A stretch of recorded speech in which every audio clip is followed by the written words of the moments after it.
तो बेटा आपने किस तरह से पढ़ाई करी थी पूरी?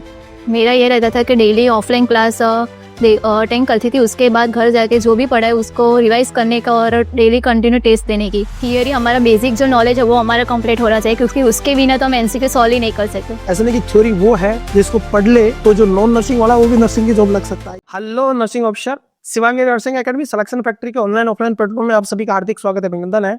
आज हमारे बीच विद्यमान है मिस बेला गोस्वामी, जो बेसिकली अहमदाबाद के रहने वाले हैं, गुजरात के बेटा।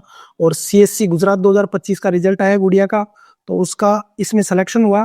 तो सबसे पहले तो बेला आपको लग बेटा थोड़ा अपना इंट्रोडक्शन दीजिए सभी बच्चों को। सर, माई सेल्फ बेला गोस्वामी। मैंने विक्टोरिया जुबिली कॉलेज में से पास आउट किया था 2021 में।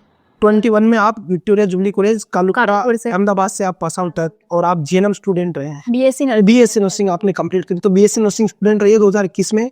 और आपने एसएनए कब ज्वाइन किया था? एसएनए में मैंने 2022 में ज्वाइन किया था। 22 में। आपको एसएनए के बारे में किसने बताया? मुझे काजल करके यहाँ पे स्टूडेंट आई थी, काजल मकवाना। हाँ, उसके बाद उसके द्वारा मुझे पता। जिसकी ऑल इंडिया रैंक 65 थी और अभी नागपुर एक्स में है। तो बिल्कुल काजल मकवाना जो एसएनए एकेडमी की जो फर्स्ट बेच थी उसकी स्टूडेंट थी। उनके सीनियर थे आपके? वो नहीं, वो जूनियर थी।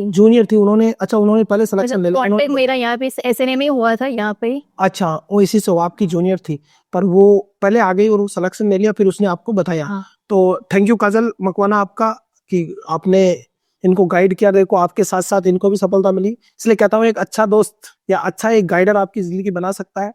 तो बिला आपने 2022 में आपने जुड़ा करी, उसके बाद एक बार सीएचओ में भी आप सीएचओ में भी फिर मैं सिलेक्ट हुई थी। टाइम जॉब किया तो आपने लीव कर दिया। उसमें और नोटसेट का आप कंटिन्यू दे रहे हैं अभी। और सीएससी में अभी आपने जो 2025 में क्वालिफाई करके सिलेक्शन लिया, तो अभी पोस्टिंग कहाँ मिलने वाली है आपको? पोस्टिंग अभी मैंने बोटाद डिस्ट्रिक्ट में जनरल हॉस्पिटल में सिलेक्ट किया है, तो अभी कल या परसों में आपकी ज्वाइनिंग हो जाएगी। तो एक तो लक बताइए एक बार और फिर से कि आप नर्सिंग ऑफिसर बन गए हैं और वो भी गवर्नमेंट नर्सिंग ऑफिसर बने और घर पे नौकरी लगी है गुजरात में। तो बेटा आपने किस तरह से पढ़ाई करी थी पूरी?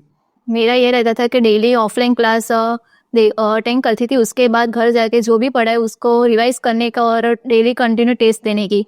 और ऐसा नहीं कि आज जो पढ़ा है फिर दूसरे दिन नहीं पढ़ने का, मतलब महीने पहले भी पढ़ा है वो कंटिन्यू, मतलब रिवीजन कंटिन्यू रखने का है। रिवीजन कंटिन्यू करना। बेला अपन जो आपने स्टडी करी उस दौरान थ्योरी को किस तरह से आपने स्टडी किया? थियरी हमारा बेसिक जो नॉलेज है वो हमारा कंप्लीट होना चाहिए, क्योंकि उसके बिना तो हम एमसीक्यू सॉल्व ही नहीं कर सकते। थ्योरी आपकी थियरी हमारी स्ट्रॉन्ग होनी चाहिए।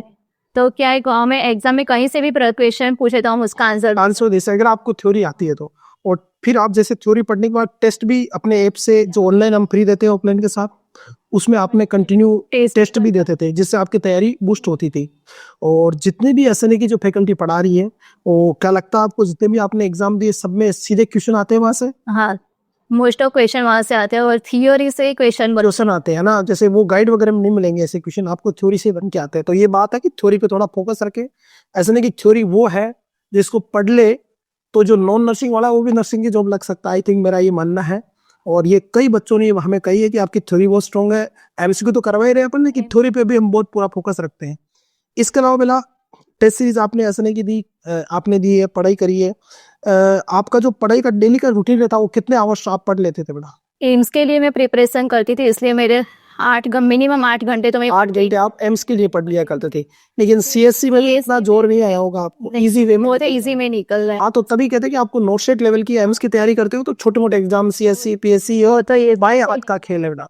तो आप जितने भी गुजरात के बच्चे, और आप एक बात ये भी बता रहे हो कि जो आपके जो क्लासमेट थे वो सबको गवर्नमेंट जॉब मिल गई, तो यहाँ एसएनए में आए मैं इसमें जितने भी थे मोस्ट ऑफ सभी लोग सिलेक्ट हो गए जो एसएनए परिवार में थे। तो ऑलमोस्ट 100% सिलेक्शन रेशियो रहता है एसएनए से।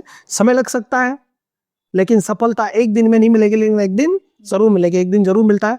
गुजरात के बच्चों को क्या कहना है एसएनए का ऑनलाइन ऑफलाइन ज्वाइन करने के लिए, आपकी क्या सलाह बेटा? नहीं, एसएनए में ज्वाइन करना चाहिए, क्योंकि थियोरी मतलब बहुत बेस्ट पढ़ा रहे हैं वहाँ पे जी।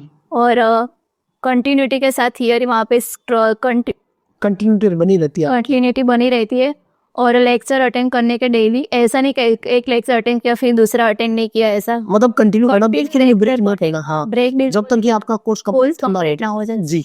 और टेस्ट भी आपको देते रहना है, टेस्ट भी दे दे। गुजरात के सभी बच्चे हैं वो भी आप असने परिवार ज्वाइन कर सकते हैं ऑल इंडिया लेवल के, चाहे गुजरात की CSC PSC के एग्जाम हो, एम्स की तैयारी करनी है, RRB SSC की, उन सब की तैयारी केवल एक ही ऑल इन वन बैच है अपने पास। एक ही बैच से आप इंडिया का कोई भी एग्जाम निकाल सकते हैं, जिसमें पूरी theory, MCQ, test series, crash course सब कुछ मिलता है आपको, नोट्स भी आपको लिखवाए जाते हैं।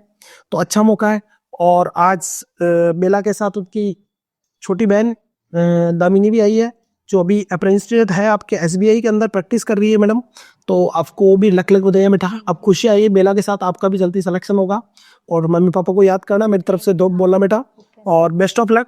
और थोड़ा थोड़ा प्रयास करें, छोटी छोटी बातें और सिलेक्शन, और मेहनत करते रहे, क्योंकि सफलता एक दिन में नहीं मिलेगी, लेकिन एक दिन जरूर मिलेगी। जय नर्सज, विजय नर्सज, थैंक यू सो मच।